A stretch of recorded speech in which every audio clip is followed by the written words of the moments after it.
I turned down my acceptance letter from State, telling Rose I didn't get in and that I'd have to take a gap year. The next fall, on the first day of freshman move-in, I stood at the gates of Westwood University. I stood right in front of her, a year behind, officially the underclassman. But her eyes just scanned me up and down with a look of pure disdain. "You're still so country. Who even wears work boots like that anymore? And are you serious with that duffel bag?" she sneered. "It's embarrassing. From now on at school, don't tell anyone you know me." I did as she wished. I started to walk away, but then she grabbed my hand, her eyes turning red. "You said you'd always be with me." I looked at her blankly. "Who are you? I don't think we've met." Rosie, over here." I spotted her instantly in the swarming crowd. Even in the sweltering August heat, her smile was bold and unrestrained, like the wildflower she was named after.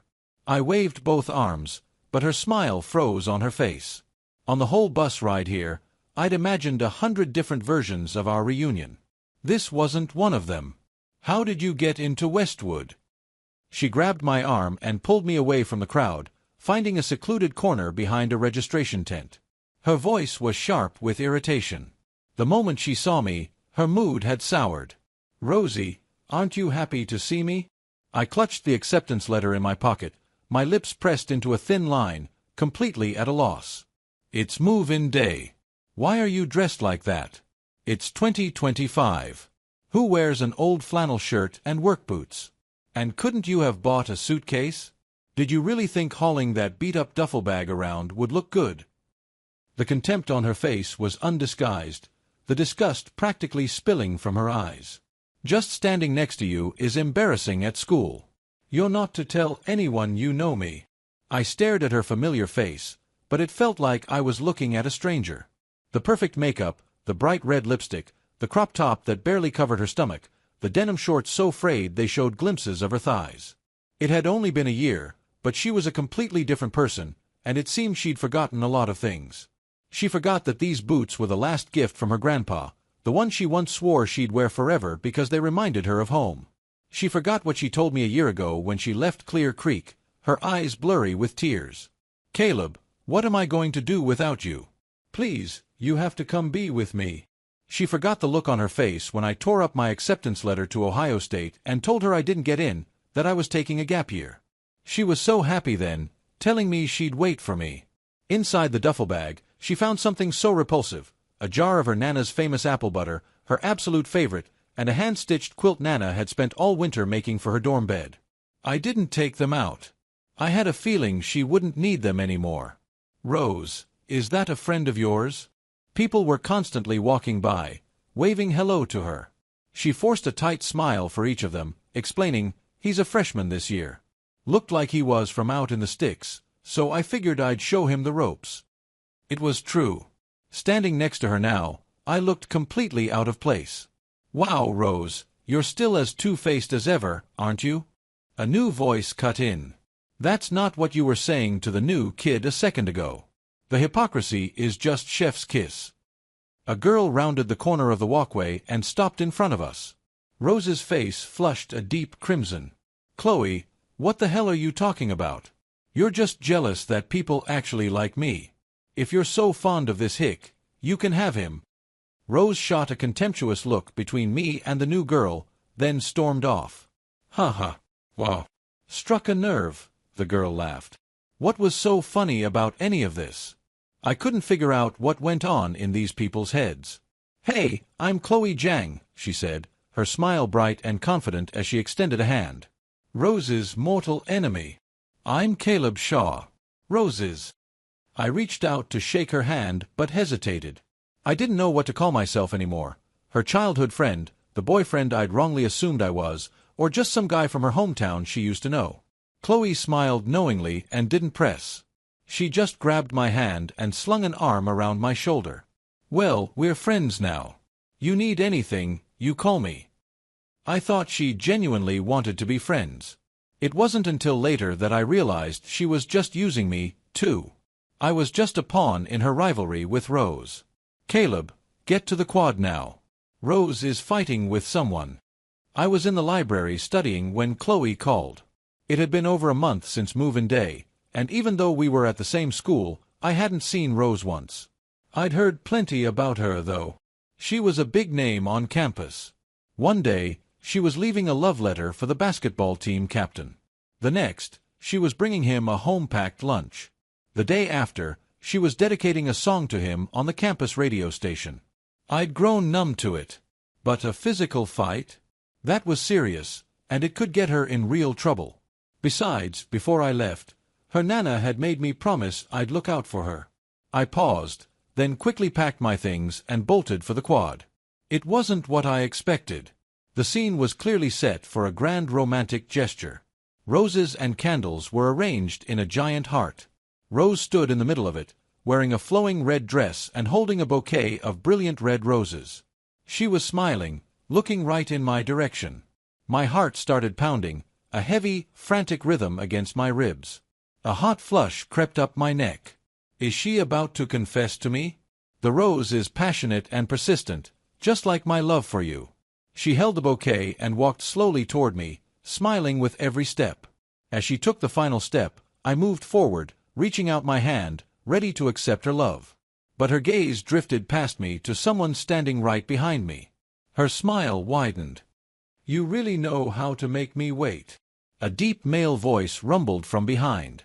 She lifted the hem of her dress and glided past me, running straight to him. I froze, my hands still half raised in the air. I blinked, my eyes suddenly dry and stinging. If you hadn't shown up, this rose might have belonged to someone else. Her voice was playful, sweet with a love that felt like 1,000 tiny needles piercing my heart. I knew you wouldn't pick anyone else. Emmy the tiger sniffs the rose. See, we're a perfect match. And besides, I'm here now, aren't I? His voice was low, laced with a smirk. A moment later, I heard the sound of them kissing. They were so close, I could hear their ragged breaths. The students around them started cheering again. I was the only one left standing there, awkward and utterly alone. The sounds finally stopped. Thanks for all your help tonight.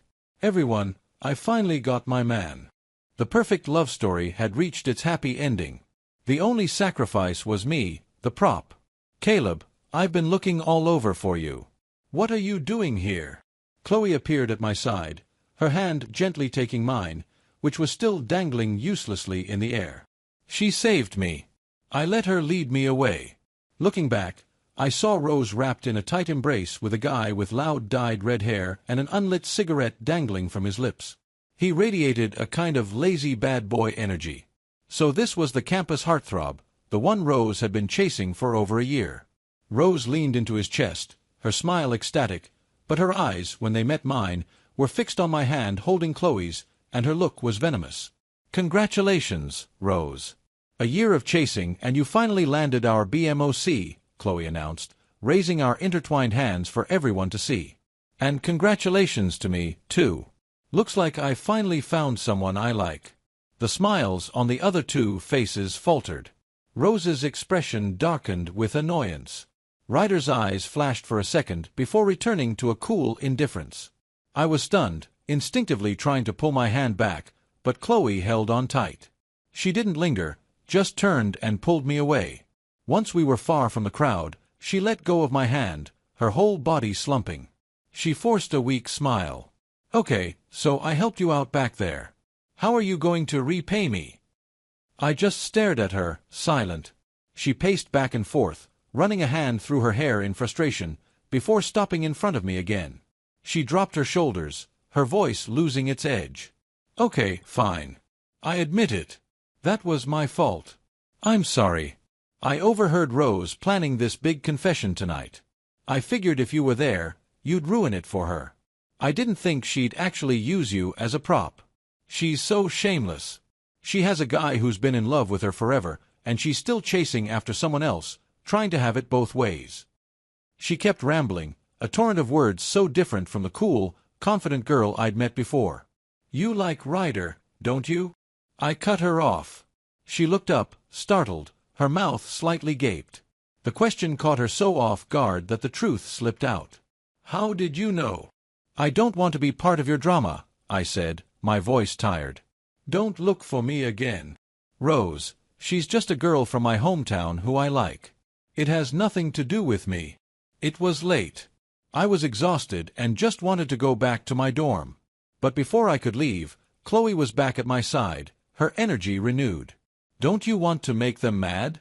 You could pretend to be my boyfriend. I could even help you with Rose. How about it? I just walked faster, leaving her chattering behind me. 6. I underestimated her persistence. She made me her new project. Wherever I went, she was there. The rumor that Chloe Jiang was trying to win me over spread like wildfire across campus. Even Rose tracked me down, her voice dripping with sarcasm. Are you really getting involved with her just to piss me off? She's not right for you, Caleb. You should ignore her. I looked up at her. She's not right for me, but you are. She choked on her words, looking away guilty. I've always seen you as a brother. A bitter smile twisted my lips. Do brothers kiss each other? Did you forget the night of our high school graduation when you stood on a table and told the entire party you were in love with me? How long has it been? And you've already moved on. Your love is pretty cheap. I was drunk. I wasn't thinking straight, she said, getting flustered. But her tone quickly turned demanding. But still, you're not allowed to like anyone else, especially not Chloe. And why is that? I asked, watching her meltdown with cold attachment. If she didn't love me, then we should just go our separate ways. You promised Nana you'd always be with me. She had the nerve to bring her grandmother into this. I let out a scornful laugh. How long has it been since you went back to see Nana? Her face went rigid. She just stood there speechless. Since the day she'd gotten into college and left Clear Creek, she hadn't been back once. She'd forgotten how long it had been since she'd even bothered to call her Nana, who walked to the edge of town every morning and every evening just in case. She'd say that if her Rosie came home, she wanted to be the first to see her. 7. I turned and walked away from her. I thought she might actually reflect on her actions. Maybe give me some space for a few days. But she acted like nothing happened and the demands continued. Caleb, can you sign me in for lecture? Caleb Ryder and I had a fight. I need you to come with me and pretend we're a thing. Caleb, she was getting really good at using me. I didn't want to waste my time on this pointless drama anymore. I turned off my phone and buried myself in the lab. My genetics professor saw potential in me and had me assisting with his research, even as a freshman. He said my talent was being wasted at a place like Westwood. I've kept my head down and didn't explain. It was my choice to come here and I would live with the consequences. But I knew this wasn't my final destination. It was just a layover. I once thought Rose and I would walk that path together, but now I understood. In the end, life is a journey you walk alone. Getting rid of Rose was one thing, but I couldn't shake Chloe. She found out my schedule from somewhere and started waiting for me outside the lab every day. She changed her entire style. She started sitting quietly, watching for hours as I did the tedious work of cultivating cell cultures. Sometimes she'd even ask a surprisingly insightful question. I could tell she genuinely wanted to learn, whatever her reasons were. And when it came to that, I could never turn her away. I started teaching her, guiding her through the experiments. She was a quick study. At her core, she was a very smart girl. We grew closer, our conversations flowing easily. We became perfect partners in the lab. But rumors started spreading again, this time saying that Chloe Jiang had cleaned up her act just to win me over. At the end of the semester, Rose showed up again, her hair dyed the same fiery red as Ryder's. So, you're still messing around with Chloe just to get back at me? You think she actually likes you? She's just jealous that Ryder's with me. She's playing you, Caleb. The bright red of her hair stung my eyes in the afternoon sun. I squinted, not bothering to argue. I just asked her flatly, how many classes did you fail this semester? Do you even plan on graduating? She scoffed. Who cares if I graduate? Ryder said he'd take care of me. She paused, then added, besides, the allowance my dad gives me each semester is more than most people make in a few years after they graduate. Right. Her father had come back into her life. With his money, it was easy for her to forget that he was the same man who'd abandoned her and her mother, driving her mom to a depression she never recovered from. Not wanting to disappoint Nana, I tried one last time. "Are you going home for winter break? She's been waiting for you." She bit her lip, looking uncomfortable. "I'm supposed to go to my dad's new place this year. Maybe next time." I knew it. I couldn't imagine how disappointed that little old woman would be. The winter that year was exceptionally cold. The news warned of a polar vortex every day. And every day, the little old woman went to the edge of town to wait. But on New Year's Eve, she slipped on a patch of ice at the crossroads. And she never got up again, with an oxygen mask over her face. She was still whispering, "Rosie, Rosie." I called Rose 20 times before she finally picked up. "God, you're so annoying. We're setting off fireworks. Nana's in the hospital. It's bad. You need to come home now." Her voice on the other end was furious. "Are you so desperate to see me that you'd lie about my grandmother? What is wrong with you? Are you even human? I just talked to her this morning. She was fine. If you ever joke about that again, I swear I'll never speak to you again." She hung up. When I tried to call back, her phone was off. Nana's eyes, full of a longing she couldn't voice, watched my phone screen go dark. Then they closed forever. 9. Nana had raised Rose since she was a little girl. When Rose was 3, her father ran off with another woman. Her mother had a nervous breakdown and 2 years later walked into a river and never came out. Nana, already old, had to take on the burden of raising a child all over again. My grandma and Nana were neighbors their whole lives. I thought of Nana as my own grandmother. Rose and I grew up together, inseparable, childhood sweethearts, innocent and pure. Around 15, something shifted, and I fell in love with her. But she was always so bright, so dazzling that she had a constant swarm of admirers. She never settled on any one of them. I was content to stand in her shadow, thinking I was the one special exception.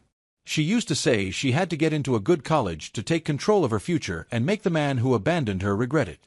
She said, "Caleb, let's get together once we're in college." She said, "Caleb, let's work hard together, and one day we'll come back and take care of Nana." She said, "Caleb, we have to be together forever." When did it all change? Was it the year she didn't get into the university we'd planned to attend together? Was it when her long-lost father showed up and handed her a debit card with a $100,000 balance for spending money? Or was it just the 1 year we spent apart? With Rose unreachable and Nana having no other relatives, my parents arranged the funeral. Nana went from a smiling, wiry little old lady to a black-and-white photo on the wall. She died without ever seeing her beloved granddaughter one last time.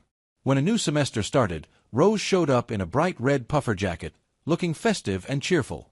The color was so bright it hurt to look at. I flinched, turning my head away. She was glowing, walking up to me with her hands behind her back, full of smug satisfaction. "Caleb, Happy New Year. Do you like my new coat? Ryder helped me pick it out. It's the holidays. Why are you wearing such dark colors?" I cut her off, my face a blank mask. "Nana's dead." Her words died in her throat. A few seconds later, her voice erupted, sharp and piercing. "Caleb, just because I didn't answer your calls, you're going to curse my grandmother? What is wrong with you? Are you even human?" Her hands at her sides clenched in a tight fist. She was breathing heavily, her eyes blazing with fury as if I had committed some unforgivable crime. I looked up at her, my voice flat. "Believe it or not, whatever was between us, it's over. Good luck with your life." I turned and walked away, leaving her to shout at my back. "Caleb, how dare you threaten me? Don't you ever come asking me for anything." She wasn't the person I used to know. There was no point in holding on. I threw myself into my research. By my sophomore year, my advisor had me co-authoring several papers. As for Rose, she failed so many classes the year before that she was held back. She'd have to retake her freshman year to get the credits. She and Ryder went to the dean's office to argue and cause a scene. All they got was a formal reprimand on their records. After that, she just dropped out. Chloe was the one who told me all this. In the end, Chloe wasn't the type to dedicate her life to a research lab. Her visits became less and less frequent. I didn't mind, but for the sake of our friendship, I offered a piece of advice. Just keep your head down and study hard. The last time she came to the lab was the fall of my junior year, right before she was supposed to start her senior internship. She looked awful that day. She forced a pained smile and asked, almost joking, "Caleb, we've known each other for 3 years now. Would you say we're real friends?" "Of course we are." The question was strange. I was at a critical point in an experiment and didn't look up from my work, answering distractedly. "Do you like me?" "What?" Her voice was too quiet. I couldn't hear her. So, I turned and asked again, but she just said it was nothing. She told me she was about to graduate and would be going to work at her family's company. We probably wouldn't see each other much anymore. She wanted me to take her out for a farewell dinner. Her treat, she said, to bleed me dry one last time. She was back to her old sarcastic self, a flash of the girl I first met. I picked a classic local diner. She laughed, telling me I was cheap. "This used to be my favorite spot," I told her earnestly. She smiled, a genuine one this time, and followed me inside, suddenly cheerful. I never expected to see Rose there. "Hi, what can I get for you?" she asked, not looking up, her voice a monotone script. "Rose." Chloe's voice was filled with disbelief. I looked at her, a complicated mix of emotions churning inside me. She flinched and finally looked up at us. "Sorry, you must have me mistaken for someone else."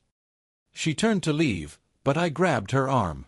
"You've been out of school for a year. Why are you here instead of in class? Don't you want to graduate?" She turned back violently, shaking my hand off and glaring at Chloe with pure hatred. "Are you happy now? My dad went bankrupt. I'm broke again, and Ryder wants to break up with me. You win. I can't compete with you anymore." Chloe was still a firecracker. One encounter with Rose was all it took to light her fuse. "Rose, are you insane? Your family going bankrupt has nothing to do with me. And Ryder is a piece of garbage. You're the only one who treats him like some kind of prize. You have terrible taste. You should try reading a book sometime. Maybe it would clear some of the trash out of your head so you wouldn't be thinking about boys and romance all day long." Rose was so angry she was trembling. Her face flushed red, but she couldn't find a single word to say back. I rubbed my forehead and stepped in. "All right, both of you sit down. Let's just talk." For the first time ever, the three of us sat peacefully at the same table. Rose and Chloe spent the whole night doing shots. By the end, they were both a complete mess, slumped on the curb outside like lifelong best friends, clinging to each other and sobbing their eyes out, refusing to be separated. I had no choice. I had to call a friend to help me get them both into the same hotel room. The next morning, they woke up, shot each other a cold glare, and walked out of the hotel in opposite directions, back to being strangers who hated each other. I helped Rose apply for financial aid and lent her some money to get her back on her feet so she could re-enroll and finish her degree.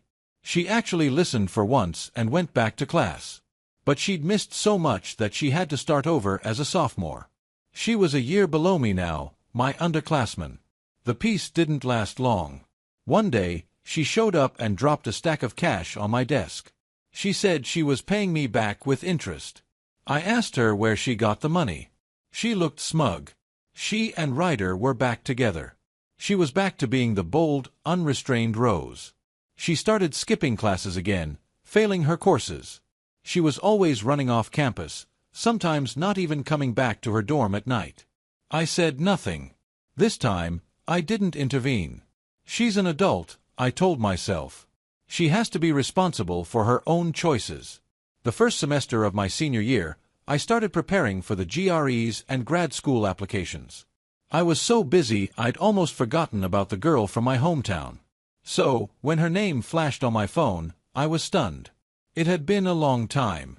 She was at the hospital. She said she was pregnant and Ryder had broken up with her for good this time. He didn't want the baby. My mind went blank, reeling from the onslaught of information. My first instinct was to hang up, to wash my hands of her mess. But then images of Nana flashed through my mind, her smiling face as she held me when I was a child.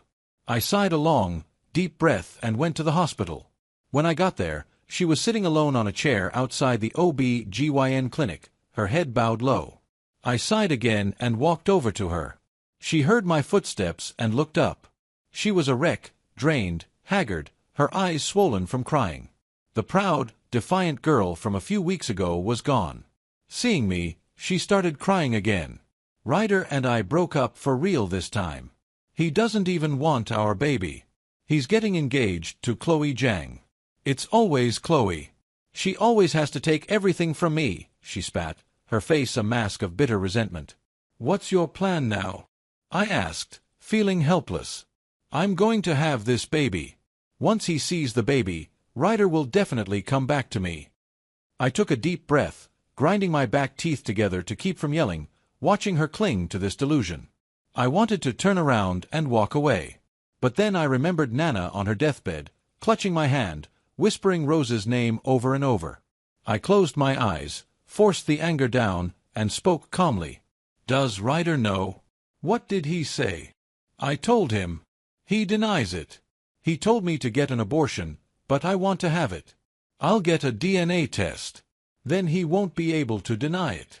She looked up, her eyes blazing with misguided determination. The world tilted. I put a hand against the wall to steady myself. How had she become so naive? The guy doesn't want the child, and she thinks she can use it to trap him. So what if it's his kid? So what if he admits it? Does she really think she can marry into the Stone family with a baby? A family like that would never let their son marry a girl with no connections, no power. The best-case scenario was that they'd pay her off.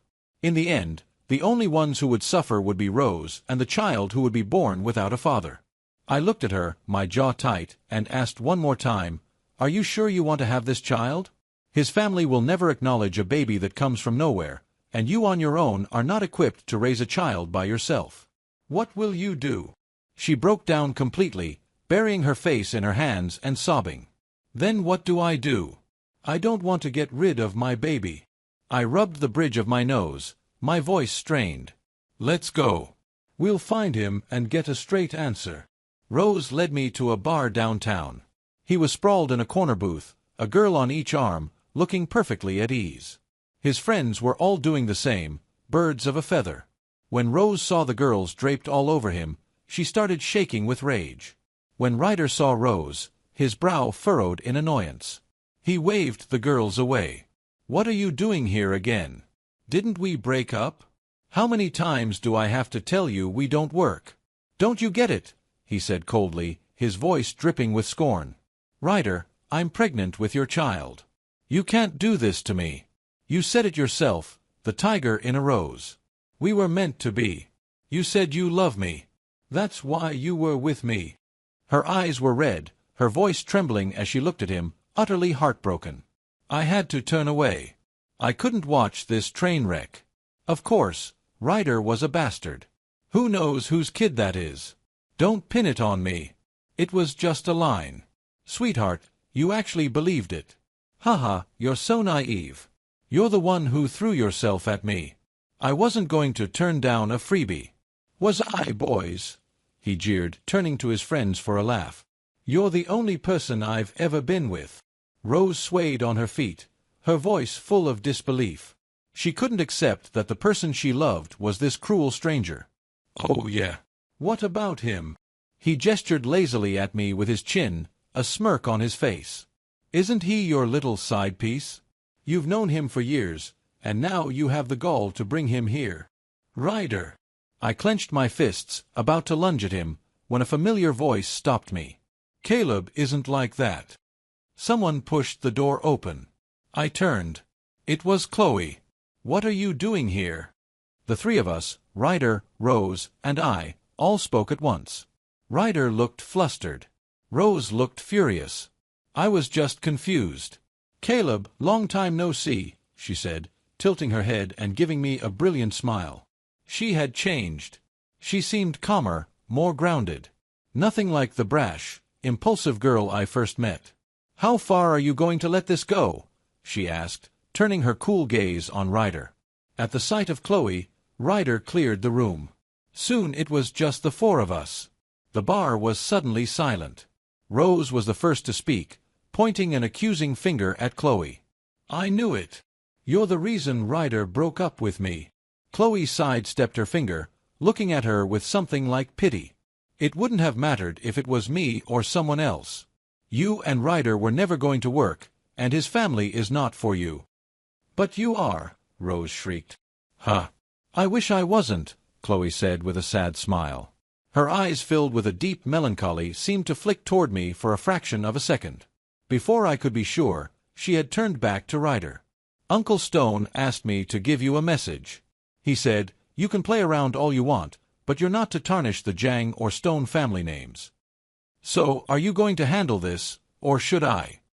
Ryder looked down, silent for a long moment. Then, he looked up at Chloe. "I'll do it."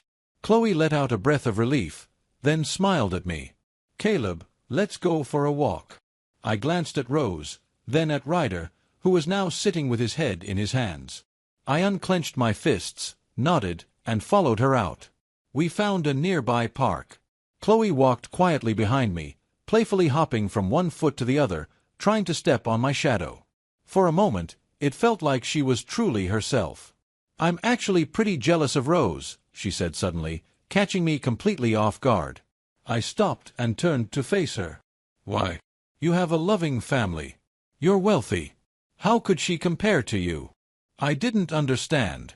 She stood a few feet away, the sunlight filtering through the leaves, dappling her face, making her expression hard to read. But her voice was completely serious. "Because she has you." My eyes widened. I was stunned by her answer. "She has all of your devotion. You've always been there for her. She can do whatever she wants, like whoever she wants, because you're always right behind her, ready to pick up the pieces." The sunlight caught in her eyes, making the unshed tears sparkle. She took a deep breath, her voice growing stronger. "Caleb, I like you. I like how focused you are when you work. I like how disciplined and logical you are. I like how you patiently taught me and encouraged me. I like everything about you. But it's a shame. I can't be with someone as good as you. And I know you don't like me, and I don't have the courage to fight my family's plans." Her whole body seemed to deflate. The courage she had just summoned vanished like air from a pricked balloon. "I'm marrying Ryder soon, and I'll become the good wife they expect me to be." I fought it, but it was no use. This was the path my life was set on from the beginning. I'm just glad the path took a detour for 3 years. It gave me my best memories. She raised a hand and waved. "I have to go, Caleb. Thank you for everything you taught me. And goodbye, Caleb. I hope you live your life exactly as you want to."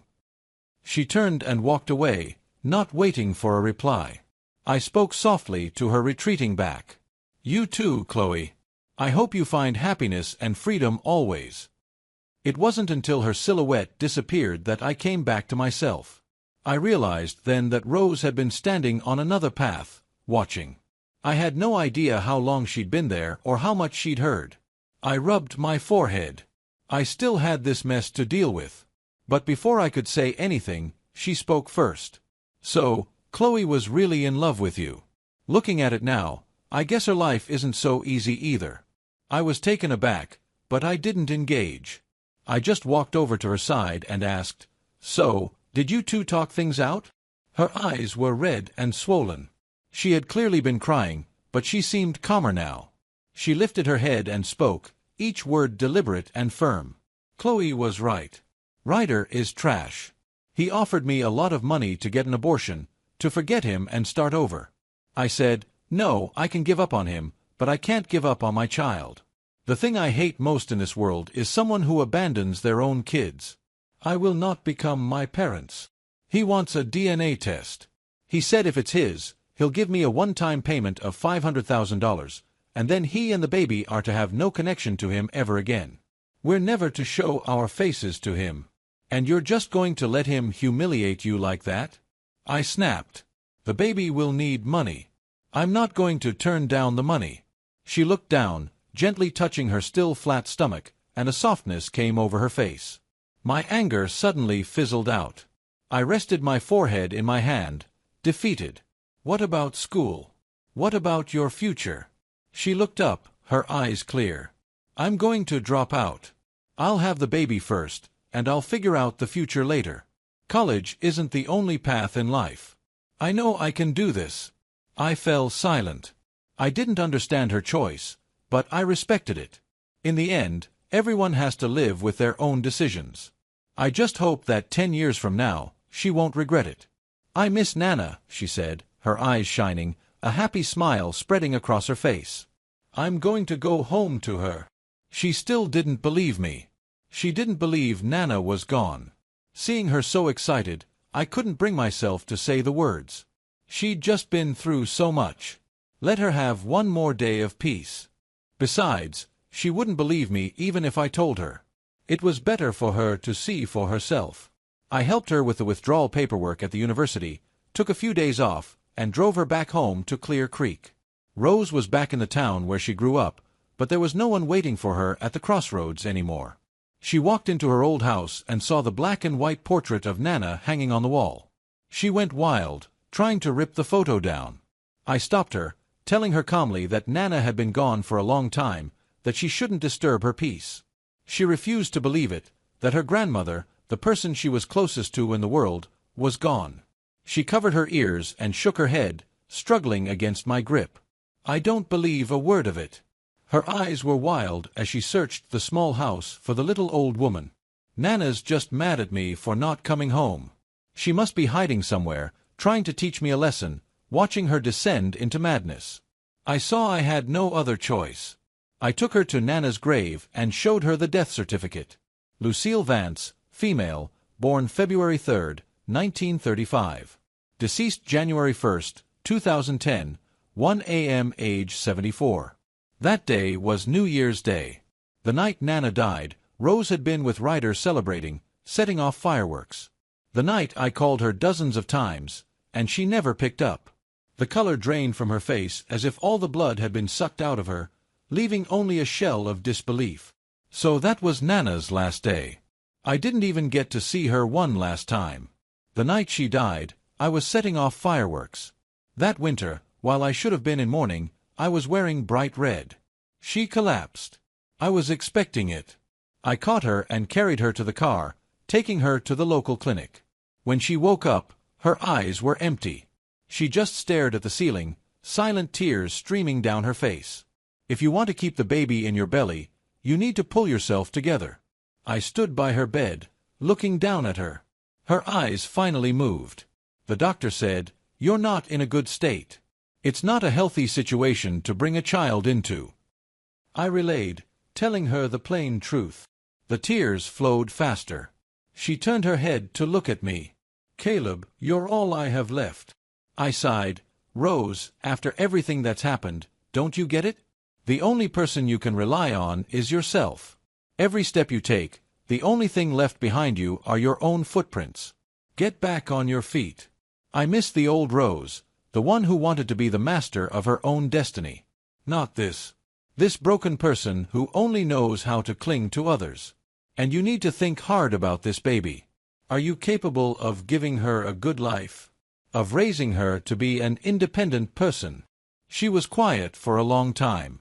Then she raised a hand and wiped the tears from her face. "I'm having her." Her voice was firm, resolute. Okay, if after all that this was still her decision, then I would respect it. And she did. She struggled, but she got back on her feet. She moved back into the old house and bought the small convenience store at the edge of town. Not because she needed the money, but to have something to do. In a small town, tongues will always wag. An unmarried, pregnant young woman was bound to be the subject of gossip and disapproving stares. But she didn't argue, didn't fight. She just put on blinders, closed her ears, and went about her days. She never wore red again. Like a rose after a storm, her color had faded, her vibrancy gone. When the break was over, I went back to school. Before I left, I quietly asked my mom to keep an eye on her. My mother stared at me suspiciously. "Did you do something, boy? If that baby is yours, you better take responsibility. She's an orphan, that girl. You can't go around taking advantage of people." I had no choice but to tell her the whole story. When I finished, my mother was quiet for a long time. She's a child I watched grow up. She finally sighed. We can't just abandon her. Don't you worry. From now on, she's my goddaughter. That makes her your sister. You understand me? She twisted my arm when she said that last part, her jaw clenched. I knew what she meant. She was afraid I'd end up playing dad for free. She was afraid I was still holding on to some childhood crush, some unrealistic fantasy. But that was impossible now. It wasn't that I looked down on her, it was that we were no longer walking on the same path. For a fleeting moment, an image of Chloe flashed in my mind. I shook my head, looked my mother straight in the eye, and made things clear. I'm not thinking about getting married anytime soon. I want to focus on finishing my PhD and my career. If it happens, it happens. When I was 30, I met my own Rose. At 35, after much thought, I finally decided to get married. Rose's little girl was our flower girl. She was a little chatterbox. I wished my uncle and aunt 100 years of happiness and lots of babies. The wedding reception was a joyous, chaotic affair. Later that night, the best part, my wife and I sat cross-legged on the bed, excitedly opening wedding cards. Suddenly, she held one up. Hey, there's a big envelope here with no name on it. She was confused. Who's the secret benefactor? I took the envelope. It was thick with cash. And a memory surfaced.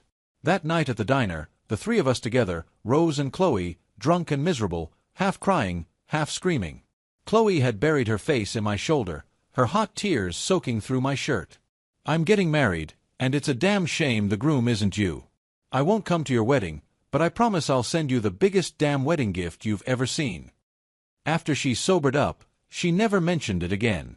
I assumed she'd forgotten, but she remembered. The warmth of that summer night seemed to travel through the crisp bills in my hand, spreading through my chest, a pleasant burning sensation. Someone probably just forgot to sign it. I said, "It's okay. I'll ask around. You can put it away for now."